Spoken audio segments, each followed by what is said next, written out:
Now this morning we'll find out whether President Trump will sign an executive order that would reclassify marijuana. It's been classified as a Schedule I drug since 1970, putting it alongside LSD and heroin.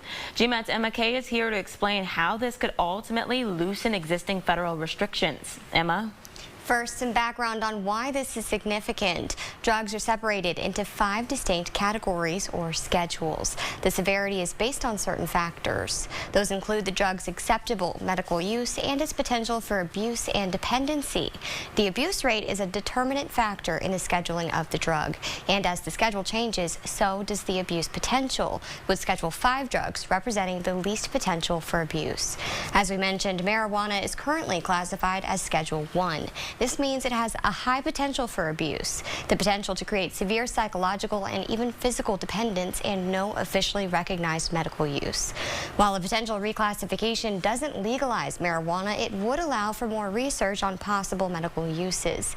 East Texas Congressman Pete Sessions says the move is a dangerous one, but Texas dispensary owners say more research on the plant's potential is a step in the right direction. What it does is acknowledge the plant's medicinal value and also kind of allows the government more opportunities to know how to regulate the plant. This is a bad idea and a dangerous thing. And dealing with Delta-9, THC, or these gummies, or trying to have more research is simply a waste of money.